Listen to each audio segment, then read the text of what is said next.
Amin. Puji Tuhan, silakan duduk kembali saudaraku. Haleluya. Puji Tuhan. Shalom semuanya. Saya percaya bahwa kita semua yang ada dalam ruangan ini adalah orang yang menghargai berkat Tuhan dalam hidup kita. Amin.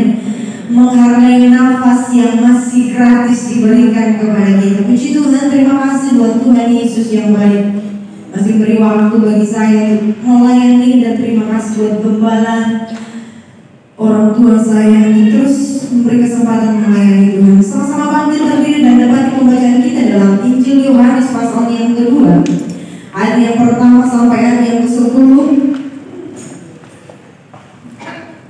Injil Yohanes 2 ayat 1 sampai ayat yang ke-10. Yang tidak membawa Alkitab boleh melihat ke belakang saya, dan kita akan kerjasama. Saya akan membaca ayat yang pertama, saudara, ayat yang kedua, dan begitu pun dengan selanjutnya. Perkawinan di Kana. Pada hari ketiga ada perkawinan di Kana yang di Galilea, dan ibu Yesus ada di situ. 2, 3. Ketika mereka kekurangan anggur, ibu Yesus berkata kepadanya, mereka kehabisan anggur. 2, 3. Kata Yesus kepadanya, mau apakah kau daripada ibu saat ku belum tiba? Tetapi ibu Yesus berkata kepada pelayan-pelayan, apa yang dikatakan kepadamu, buatlah itu. Di situ ada 6 pelayan yang disediakan untuk membawa menurut adat orang Yahudi, masing-masing isinya 2-3 wih. Yesus berkata kepada pelayan-pelayan itu, isilah tempayan-tempayan itu penuh dengan air, dan mereka pun mengisinya sampai penuh. Lalu kata Yesus kepada mereka, sekarang jawablah dan bawa kepada pemimpin pesta. Lalu mereka pun membawanya. Setelah pemimpin pesta itu mengucap air yang telah menjadi anggur itu, dan ia tidak tahu dari mana datangnya. Tetapi pelayan-pelayan mencedok air itu mengetahuinya, ia memanggil mempelai laki-laki dan berkata kepadanya, setiap orang menghidangkan anggur yang baik dahulu, dan sesudah orang puas minum, barulah yang kurang baik.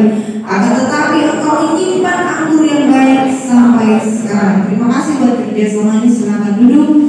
Dan saya coba memberi satu tema untuk renungan kita pada pagi hari ini. Yesus sanggup mengubah. Amin. Mengubah air menjadi anggur pada pesta perkawinan di Kana dalam pembacaan kita tadi adalah mukjizat Yesus yang pertama yang dilakukannya dalam pelayanannya yang hanya ditulis di Injil Yohanes. Kalau saudara boleh membolak-balik ketiga Injil sinoptis, saudara tidak akan menemui di sana. Kondisi yang sangat ditakuti oleh banyak orang adalah ketika dia mengalami kekurangan, sehingga ada seseorang ketika uangnya berkurang sedikit pun dia akan berusaha untuk menutupi kekurangan itu, takut kekurangan. Apabila seseorang mengadakan suatu pesta, ia akan mempersiapkan dengan segala sesuatunya dengan sebaik-baiknya, bahkan semaksimal mungkin menampilkan yang terbaik dalam pesta mereka. Yang terpenting biasanya di pesta itu yang disiapkan adalah makanan. Sehingga ada prinsip berkata begini, lebih baik lebih daripada kurang. Kalau kurang, malu sama tamu. Kalau lebih, bisa dibungkus. Maka ada istilah Columbus, kelompok saudara yang tahu. Namun yang terbaik yang kita siapkan belum tentu berhasil sesuai yang kita harapkan. Terkadang terjadi hal-hal yang tidak diduga. Sudah dipersiapkan berbulan-bulan semaksimal mungkin, tapi ternyata biasa terjadi. Ada komplain, ada masalah, ada kekurangan sana sini. Dan hal inilah yang terjadi dalam pembacaan kita pagi hari ini di pesta perkawinan di Kana. Mereka kehabisan anggur. Mereka ada dalam suatu masalah, yaitu anggur mereka kehabisan. Nah, saudaraku, bagi orang Yahudi menyediakan anggur dalam pesta kewajiban karena anggur melambangkan sukacita bagi mereka, dan apabila ketika mereka kehabisan anggur akan memalukan keluarga yang mengadakan pesta. Namun satu keuntungan ketika mereka sedang ada dalam masalah, Yesus ada di sana, dan Yesus dengan kuasanya yang dahsyat mengadakan dan memberikan mujizat yang tidak mungkin menjadi mungkin, yaitu apa saudara? Air biasa menjadi anggur yang baik, sehingga dikatakan para undangan menikmati anggur yang enak serta menikmatinya dengan sukacita. Tahukah saudara, hadiah dari Tuhan itu ada manis-manisnya. Amin. Pemberian daripada Tuhan itu selalu baik. Dikatakan di ayat yang terakhir, di ayat yang ke-10, kalimat di sana dikatakan, setiap orang menghidangkan anggur yang baik dahulu, dan sesudah orang puas barulah yang kurang baik. Akan tetapi engkau menyimpan anggur yang baik sampai sekarang. Pemberian Tuhan selalu baik dan indah. Yesus sanggup mengubah keadaan yang kacau. Yesus sanggup mengubah keadaan yang menakutkan menjadi suatu ketenangan dan kedamaian dalam hidup kita. Amin. Dan dengan kata lain, bahwa ketika ada masalah sebesar apapun di depan kita, yakinlah Yesus sanggup menolong saya dan saudara, mengubah masalah menjadi sukacita yang besar, menjadi hal yang indah dan kita nikmati dalam hidup kita. Percayalah bahwa Allah tidak akan pernah membiarkan kita ketika kita ada dalam masalah. Oleh sebab itu, ketika kita harus diperhadapkan dengan sebuah masalah yang besar, dua hal yang kita pelajari dari renungan kita pada pagi hari ini, yang harus kita lakukan ketika kita ada dalam masalah besar. Yang pertama, di ayat yang kedua dikatakan, Yesus dan murid-muridnya diundang juga ke perkawinan itu. Jadi ketika saudara dan saya ada dalam keadaan terpuruk, ada dalam masalah yang mungkin sudah tidak ada jalan keluarnya, undang Yesus masuk dalam hidup kita. Siap mengundang Yesus? Jika seseorang mengadakan pesta, yang diundang itu adalah orang-orang yang dikenal, kerabat, keluarga, teman dekat. Tidak mungkin saya mengundang orang-orang yang saya tidak kenal. Dan ketika saya mengundang, dia pasti bilang, ih, siapa ini? Dia ambil undangan, dibaca, oh ini yang mengundang. Dia simpan dan tidak akan hadir. Dan kita percaya bahwa Yesus dikenal dengan yang mengadakan pesta ini, atau kemungkinan kerabat si mempelai ini. Seandainya mempelai tidak mengundang Yesus hadir dalam pesta perkawinan mereka, dan ketika mereka ada dalam masalah yaitu kehabisan anggur, mereka akan menjadi buah bibir. Mengapa? Ketika seseorang mengadakan pesta, hal pertama yang dibahas ketika selesai pesta adalah soal makanan. Orang akan membahas tadi supnya enak, capcaynya enak, ikannya enak, dan semuanya enak. Itu yang dibahas. Dan hal ini akan menjadi buah bibir seandainya Tuhan Yesus tidak ada di pesta itu. Dan saya mengatakan, Yesus sanggup membawa perubahan ketika kita menghadirkan Tuhan dalam hidup kita. Dari yang kekurangan menjadi kelimpahan, dari duka menjadi sukacita, dari yang tidak ada menjadi ada ketika Yesus hadir dalam hidup saudara. Ada pujian yang berkata, dari ratap menjadi sukacita. Dan sebaliknya, bila saudara tidak menghadirkan Yesus atau mengundang Yesus dalam hidup saudara, seperti pesta tadi yang awalnya meriah, yang awalnya berjalan dengan baik-baik saja berubah menjadi kacau. Dan saya mau bilang pagi hari ini bagi kita yang ada pada pagi hari ini, undanglah Yesus masuk dalam hidup kita bukan sebagai tamu yang biasa, tetapi sebagai pemilik hidup yang mau berperan dalam hidup kita. Bahkan izinkan Tuhan yang ambil alih dalam hidup kita, maka saudara akan melihat mujizat Tuhan yang luar biasa. Jangan undang Yesus hanya sebagai tamu. Butuh baru undang Yesus. Mau buka usaha baru undang Yesus dalam hidup saudara. Mau ini baru undang Yesus sungguh-sungguh berlutut mengeluarkan air mata.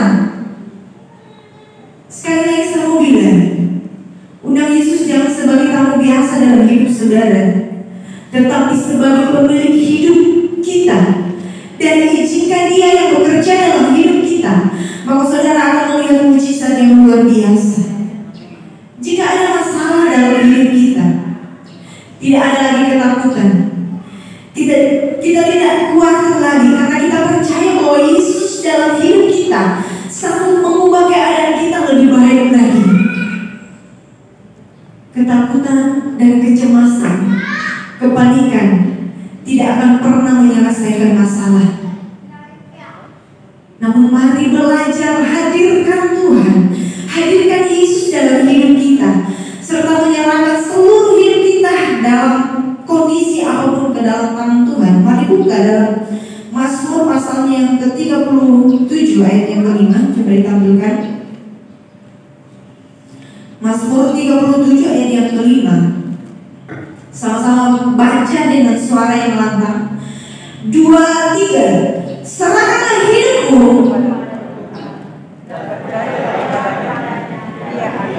Belum semuanya, kayaknya ada yang tidur ya. Baru 10 menit.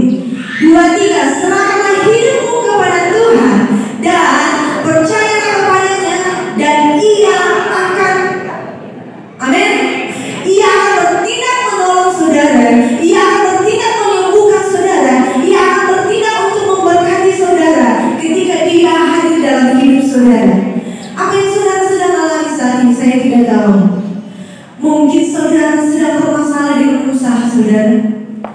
Mungkin saudara sedang bermasalah dengan pekerjaan, bermasalah dengan rumah tangga yang hampir saja cerai, bermasalah dengan studi saudara. Ingat, mari undang Tuhan hadir dalam hidup kita. Melalui doa-doa kita, melalui ibadah kita seperti pada pagi hari ini, maka percaya bahwa Allah akan bertindak untuk menolong kita. Dan saudara yang diberkati oleh Tuhan, ketika Tuhan hadir, kita akan melihat perkara-perkara yang hebat dan luar biasa terjadi dalam hidup kita. Hal yang kedua, ketika kita sedang menghadapi kondisi yang sulit, yang dunia berkata bahwa akan gelap, Tuhan mampu mengubah gelap ini menjadi terang. Tuhan mampu mengubah kondisi yang sulit menjadi gampang ketika kita yang kedua tunduk dan taat. Kita baca ayat yang ke-5 sampai ayat yang ke-7 saya baca. Tetapi Ibu Yesus berkata kepada pelayan-pelayan, apa yang dikatakan kepadamu, buatlah itu. Garis bawahi, buatlah itu. Di situ ada 6 tempayan yang disediakan untuk pembasuhan menurut adat orang Yahudi. Masing-masing isinya 2-3 buyung. Yesus berkata kepada pelayan-pelayan itu, isilah tempayan-tempayan penuh dengan air, dan mereka pun mengisinya sampai penuh. Lalu kata Yesus kepada mereka, sekarang cedoklah dan bawalah kepada pemimpin pesta itu. Lalu mereka pun membawanya. Mujizat akan terjadi ketika kita taat dan tunduk kepada Tuhan. Melakukan firman Tuhan itu terkadang dengan logika kita tidak masuk akal dan merepotkan untuk melakukannya. Coba saudara perhatikan dari ayat yang ke-5 sampai ayat yang ke-8. Untuk mengisi tempayan yang 6 ini dibutuhkan tenaga untuk mengangkat air. Dan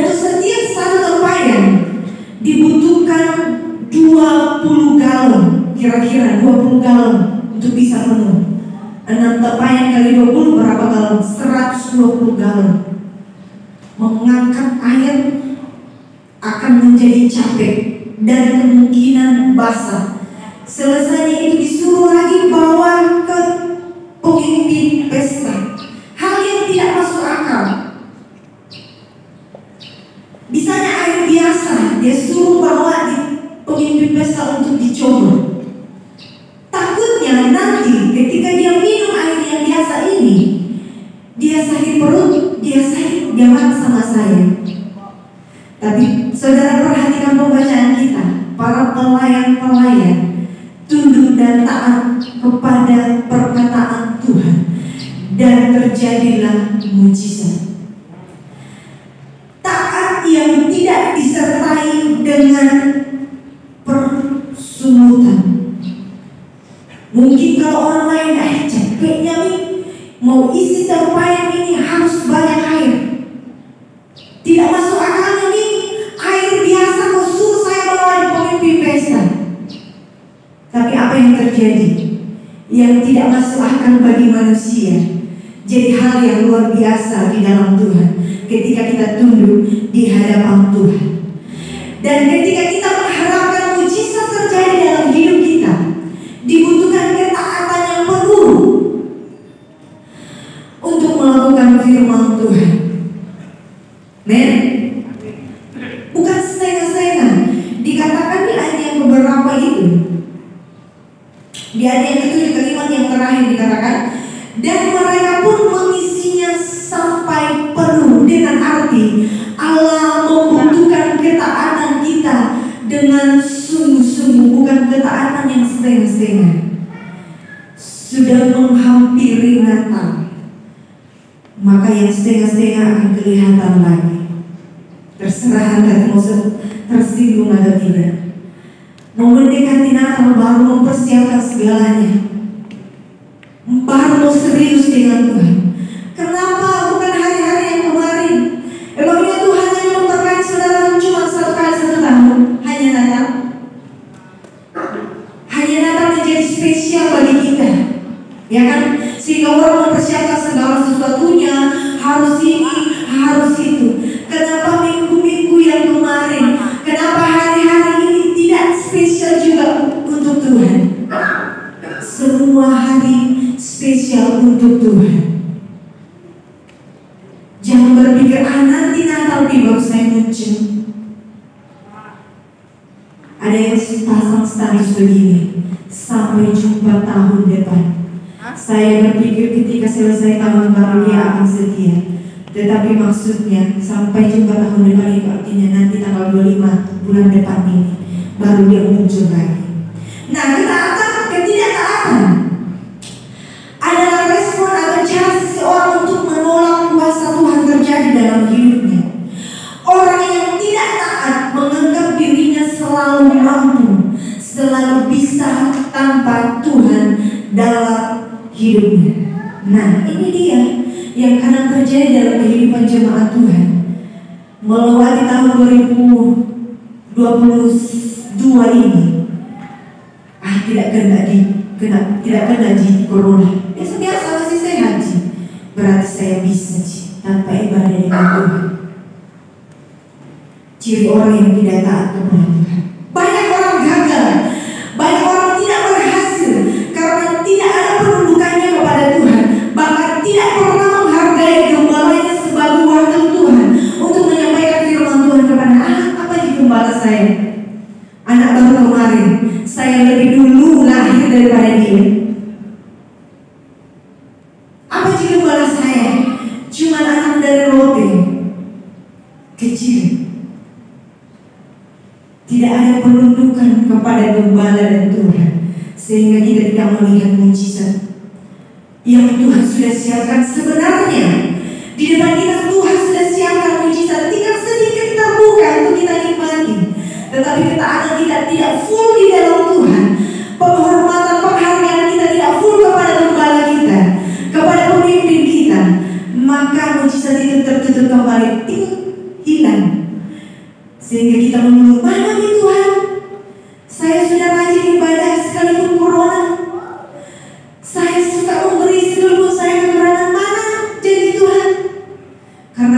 saat saudara berkumpul di dalam Tuhan, ketaatan kita yang penuh akan membuat Tuhan bekerja sekalipun belum waktunya Tuhan. Di ayat yang keempat, kata Yesus kepadanya, mau apakah engkau daripada ibu? Mau apakah engkau daripadaku ibu? Saatku belum tiba.